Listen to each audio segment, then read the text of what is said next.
안녕하십니까? 삶의 지혜와 통찰을 나누는 시간입니다. 오늘 우리는 믿음과 의심이라는 우리 마음속에서 늘 싸우고 있는 두 가지 감정에 대해 깊이 이야기 나누어 보려 합니다. 혹시 지금 이 순간 흔들리는 믿음 때문에 괴로워하고 계신가요? 혹은 내 안에 자리한 의심 때문에 스스로를 자책하고 있지는 않으신지요? 오늘의 이야기가 당신의 마음에 작은 위로와 빛이 되기를 소망합니다. 만약 이 메시지가 당신에게 울림을 준다면 이 영상을 소중한 이들에게 공유하며 하나님의 은혜를 함께 나누어 주십시오. 당신의 구독과 공유는 저희가 더 좋은 이야기로 세상을 밝히는데 큰 힘이 됩니다. 이제 주님의 평화가 여러분과 함께하기를 기원하며 오늘의 이야기를 시작하겠습니다. 성경의 한 구절은 우리에게 이렇게 말합니다. 내가 믿나이다. 나의 믿음 없는 것을 도와주소서. 여러분, 이 고백 안에 얼마나 솔직하고 깊은 인간의 고뇌가 담겨 있는지 느껴지십니까? 의심을 인정하는 것이 믿음을 저버리는 행위가 아니라는 사실을 우리는 이 짧은 문장을 통해 깨닫게 됩니다. 오늘 우리가 함께 나눌 성경 본문에는 사실 두 가지의 기적이 등장합니다. 첫 번째는 한 소년이 오랜 질병에서 치유받는 기적이고, 두 번째는 바로 그 소년의 아버지가 도움을 요청했다는 사실 그 자체입니다. 어쩌면 많은 분들이 공감하시겠지만 한 남자가, 특히 한 아버지가 자신의 무력함을 인정하고 진심으로 도움을 구하는 것은 그 자체로 하나의 기적과도 같습니다. 물론 저 역시 예외는 아닙니다. 저는 아내에게 늘 도움을 요청하며 살아갑니다. 특히 저는 물건을 잃어버리는데 아주 특별한 재능을 가지고 있습니다. 무언가를 잃어버리고 나면 그것이 영원히 사라졌다고 생각하며 패닉에 빠지는 것이 저의 오랜 습관입니다. 반면에 제 아내는 늘 침착하죠. 저희 부부의 아침은 거의 매일 제가 에어팟을 찾는 것으로 시작됩니다. 어젯밤 잠들기 위해 귀에 꽂았던 그 작은 기계가 아침이면 감쪽같이 사라져버리는 겁니다. 처음 5분 정도는 혼자서 침대 주변을 샅샅이 뒤지다가 결국엔 아내에게 도움을 요청합니다. 여보, 내 에어팟 좀 찾아줘. 그러면 아내는 결혼 생활 내내 그래왔듯이 침착하게 저를 돕기 시작합니다. 저의 첫 번째 본능은 언제나 포기입니다. 없어졌어.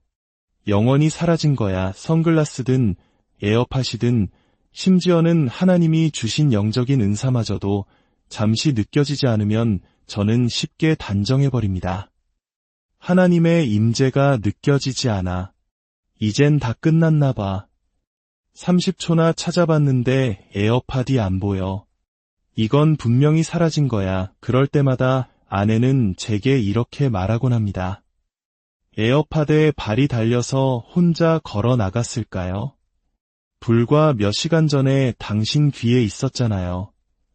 분명히 이 방 어딘가에 있어요. 그리고 아내는 제게 인생의 중요한 교훈을 가르쳐 주었습니다. 당신은 제대로 찾을 줄 모르는군요. 저는 항변했습니다. 나도 찾아봤다고. 아내는 고개를 저으며 말했습니다. 당신은 눈으로만 찾았어요. 진짜로 무언가를 찾으려면 눈만 사용해서는 안 돼요. 그러면서 아내는 침대 위에 물건들을 하나씩 들어 올리기 시작했습니다. 보여. 나는 지금 보면서 동시에 들어 올리고 있어요.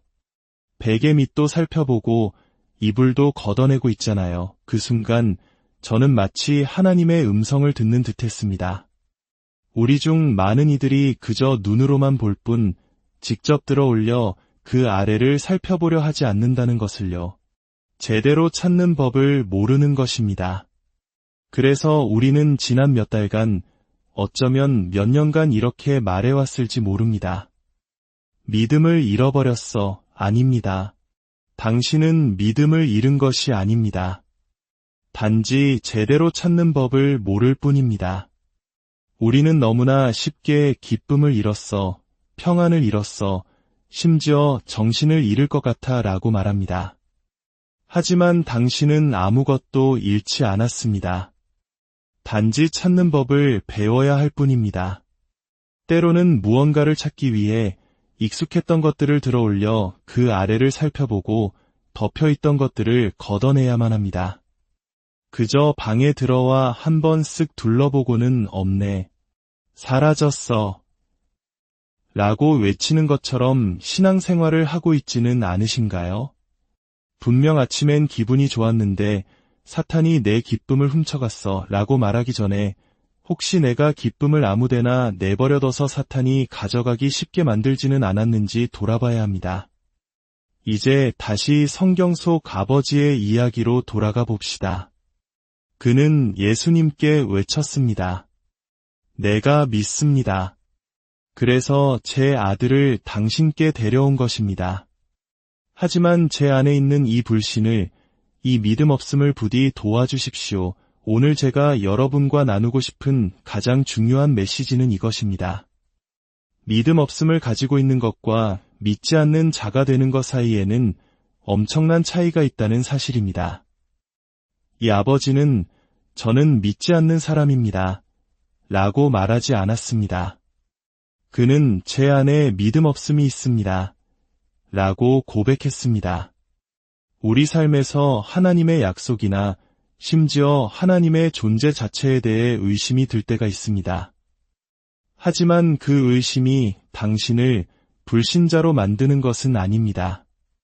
성경은 그가 즉시 소리쳐 외쳤다고 기록합니다. 그의 외침은 즉각적이었지만 그의 마음속에 쌓인 불신은 아마도 오랜 시간에 걸쳐 형성되었을 것입니다. 그의 아들은 어린 시절부터 그 병을 알아왔습니다. 처음 아들의 증상을 발견했을 때 그는 분명 하나님이 고쳐주실 것이라 굳게 믿었을 겁니다. 하지만 수많은 세월과 실망이 거듭되면서 그의 믿음 위로 불신이라는 먼지가 겹겹이 쌓여갔던 것입니다. 하지만 기억하십시오. 그 겹겹이 쌓인 불신의 먼지 아래에는 여전히 하나님을 신뢰하는 당신의 본 모습이 존재하고 있습니다. 교회는 때로 우리의 모든 의심을 제거해야만 하는 것처럼 가르치곤 합니다. 다 잘 될 겁니다. 결국엔 승리할 것입니다. 와 같은 상투적인 위로나 모호한 약속들로 우리의 의심을 덮으려 할 때가 있습니다. 물론 그런 말들이 힘이 될 때도 있습니다. 하지만 우리는 종종 하나님이 우리의 의심을 줄여주시기를 기도합니다. 그러나 성경 속 아버지는 예수님께 자신의 믿음을 키워달라고 기도했습니다.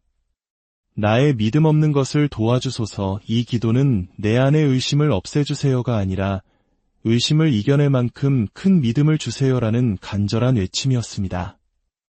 처음에 그는 예수님의 제자들을 탓했습니다. 당신의 제자들은 아무것도 하지 못했습니다. 그러나 이제 그는 깨달았습니다. 남을 탓하는 것으로는 아무것도 해결되지 않는다는 것을요. 아들을 고치기 위해서는 표면적인 이유들 너머에 있는 자신의 문제, 바로 자신의 불신과 마주해야 한다는 것을 깨달은 것입니다. 나의 믿음 없는 것을 도와주소서. 여러분, 이 기도를 소리내어 할 용기가 있으십니까? 우리는 나의 재정적인 어려움을 도와주소서, 혹은 내 주변 사람들이 변하게 해주소서라고는 쉽게 기도하지만 나의 믿음 없는 것을 도와주소서라고 기도할 때 비로소 진정한 능력과 연결이 일어납니다. 우리가 진정으로 믿어야 할 것들을 믿기 위해서는 먼저 우리 안에 잘못 자리 잡은 불신들을 버려야 할 때도 있습니다. 불신은 갑자기 찾아오지 않습니다. 어느 날 아침에 일어나 이제 더 이상 믿지 않아 라고 결심하는 사람은 없습니다. 불신은 세월이 흐르면서 실망이 쌓이면서 마치 옷이 서서히 닳아 없어지듯 우리의 믿음을 조금씩 갉아먹습니다. 믿음은 사라지는 것이 아니라 마모되는 것입니다. 저 또한 불가능한 것을 위해 하나님께 기도하는 믿음에 관한 책을 쓴 적이 있습니다. 하지만 몇 년 후 아버지가 근위축성 측삭경화증, 즉 루게릭병으로 돌아가시는 것을 지켜보며 저는 제 자신에게 다시 물어야 했습니다. 나는 여전히 하나님이 불가능한 일을 행하실 수 있다고 믿는가? 때로 우리는 믿음을 잃어버린 것이 아니라 엉뚱한 곳에 믿음을 두었기 때문에 길을 잃습니다. 성경 속 아버지는 당신의 제자들이 하지 못했습니다. 라고 말했습니다. 하지만 애초에 그가 믿어야 할 대상은 제자들이 아니었습니다. 우리 중 많은 사람들이 예수님에 대한 믿음을 잃는 이유는 사람에게 신뢰를 두었다가 상처받았기 때문입니다. 다른 누군가가 우리를 실망시켰다고 해서 하나님에 대한 믿음까지 버려야 할까요? 교회에서 상처받아서 더는 나가지 않아요. 라고 말하는 것은 식당에서 맛없는 음식을 한 번 먹었다고 해서 다시는 밥을 먹지 않겠다고 말하는 것과 같습니다. 나의 믿음 없는 것을 도와주소서. 이 기도는 오랜 시간 아들의 고통을 지켜보며 쌓여온 아버지의 절망과 그럼에도 불구하고 남아있는 한 줄기 희망이 충돌하는 지점에서 터져나온 외침입니다. 저는 오래전 19살 무렵 작은 교회에서 설교했던 기억을 잊을 수 없습니다. 구약성경 사무엘상 14장에 나오는 요나단에 대한 이야기였습니다. 요나단은 이렇게 말합니다. 혹시 주님께서 우리를 위해 일하실지도 모른다. 주님께서 구원하시는 데에는 사람이 많고 적음이 문제가 되지 않는다. 저는 이 혹시라는 단어에 담긴 불확실성 속에서도 나아가는 믿음의 역설에 대해 설교했습니다. 설교가 끝난 후 한 성도님이 저를 차에 태워 집으로 데려다 주셨습니다. 저는 인정받고 싶은 마음에 그분께 물었습니다. 오늘 설교 어떠셨어요? 그분은 이렇게 대답했습니다. 그걸 설교라고 할 수 있을지 모르겠군요. 믿음에는 혹시나 만약 같은 건 없습니다. 하나님이 하신다고 하면 하시는 거지요. 당신이 전한 건 믿음이 아니라 의심입니다. 저는 성경을 근거로 반박하려 애썼습니다. 하지만 그건 성경에 나오는 요나단이 직접 한 말인거려. 하지만 그는 막무가내였습니다. 진정한 믿음에는 단 1%의 의심도 없어야 한다는 것이 그의 주장이었습니다. 저는 성경에 등장하는 수많은 인물들을 예로 들었습니다. 자신을 사용할 수 없다고 의심했던 모세, 아내를 누이라고 속였던 아브라함. 저는 그에게 물었습니다. 당신은 모세나 아브라함보다 더 위대한 믿음을 가졌습니까? 그는 잠시 생각하더니 대답했습니다. 그런 점에 있어서는 그렇다고 할 수 있겠네요. 그는 진심으로 그렇게 믿고 있었습니다. 믿음의 증거는 의심이 없는 상태라고 말입니다. 그의 신앙 세계에는 만약이라는 단어가 들어설 자리가 없었습니다. 하지만 예수님은 달랐습니다. 예수님은 그 아버지가 자신을 온전히 확신하지 못했음에도 불구하고 그의 필요를 채워주셨습니다. 왜냐하면 그 아버지가 자신의 가장 큰 의심과 가장 깊은 고통의 자리로 예수님을 초대했기 때문입니다. 이제 저는 성경에 나오는 모든 기도 중에 내가 믿나이다. 나의 믿음 없는 것을 도와주소서라는 이 기도를 가장 사랑하게 되었습니다. 기분이 좋을 때도, 나쁠 때도, 모든 것이 순조로울 때도, 절망적인 소식이 들려올 때도 저는 언제든 이 기도를 드릴 수 있습니다. 이 기도는 하나님께 내 안의 의심을 그저 없애달라고 떼쓰는 것이 아닙니다. 그것을 극복하도록 도와달라고 요청하는 것입니다. 내 믿음은 사라진 것이 아닙니다. 단지 어디를 찾아야 할지 배워야 할 뿐입니다. 때로는 가장 위대한 믿음이 바로 당신의 가장 큰 의심 바로 아래에 숨겨져 있다는 사실을 기억해야 합니다. 만약 당신이 당신의 의심과 고통을 들어 올리고 그 아래를 살펴보기 시작한다면 하나님께서 당신에게 보여주고자 하시는 가장 위대한 것을 발견하게 될지도 모릅니다. 우리는 더 이상 문제를 겉으로만 덮기 위해 혹은 잠시 기분 좋은 설탕 주사를 맞기 위해 교회에 나올 수는 없습니다. 그런 신앙은 결국 우리를 지치게 만들고 왜 내가 그렇게 소리치고 찬양하고 말씀을 들었는데도 삶이 변하지 않는지 의문을 품게 만들 것입니다. 그것은 당신이 예수님을 당신의 진짜 고통의 자리로 초대하지 않았기 때문입니다. 믿음을 잃은 것이 아닙니다. 그저 표면만 바라보는 것을 멈췄을 뿐입니다. 이제는 더 깊이 그 아래를 살펴볼 시간입니다. 한 번의 시련으로 나는 사랑받을 수 없는 사람인가 봐라고 단정 짓지 마십시오. 한 번의 실패로 이제 아무도 믿을 수 없어 라고 결론 내리지 마십시오. 그것은 사라진 것이 아닙니다.